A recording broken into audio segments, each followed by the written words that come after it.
بسم اللہ الرحمن الرحیم۔ السلام علیکم۔ حضرت عیسیٰ علیہ السلام کی ملاقات ابلیس سے ہوئی۔ وہ 4 گدھوں کو ہانک رہا تھا۔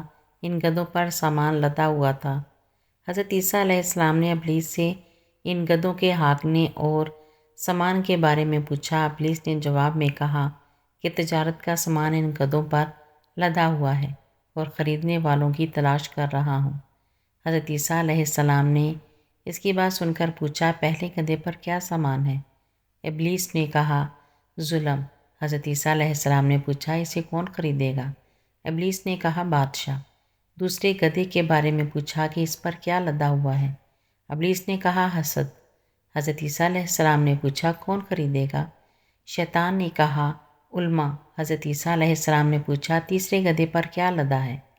ابلیس نے کہا، خیانت۔ حضرت عیسیٰ علیہ السلام نے فرمایا، کون خریدے گا؟ شیطان نے کہا، تاجر۔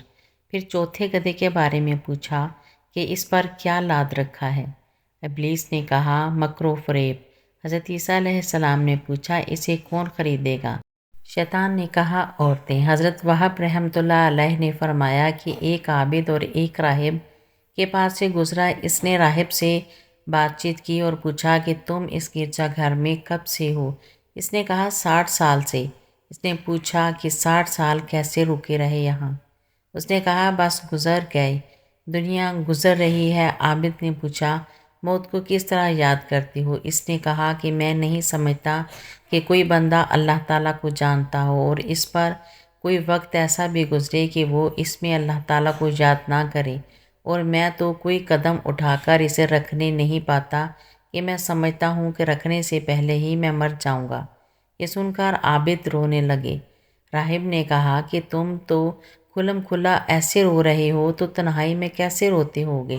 عابد نے کہا کہ میں افطار کے وقت روتا ہوں اور اپنے آنسو پیتا ہوں، اور میرا کھانا میرے آنسو میں سے بھیگ جاتا ہے۔ جب نیند مجھے بستر پر گراتی ہے تو میرا بستر میرے آنسو سے بھیگ جاتا ہے۔ راہب نے کہا کہ اگر تو ہنس رہا ہو اور تجھے اپنے گناہوں کا اعتراف بھی ہو تو یہ اس بات سے بہتر ہے کہ تو روئے اور اللہ پر احسان رکھتا ہو۔ عابد نے کہا کہ مجھے کوئی وصیت کرو۔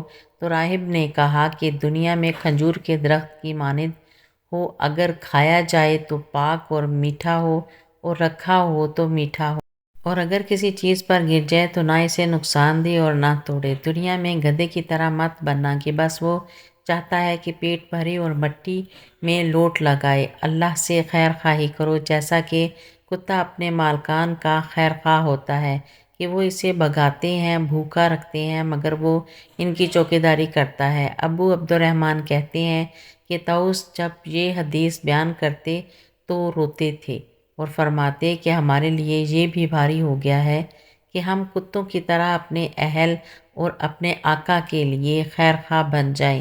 حضرت وہب بن منبع رحمۃ اللہ علیہ کا قول ہے کہ دنیا اور آخرت کی مثال 2 شوکنوں کی ہے کہ اگر ایک کو راضی کرو گے تو دوسری ناراض ہو جائے گی۔ اللہ حافظ۔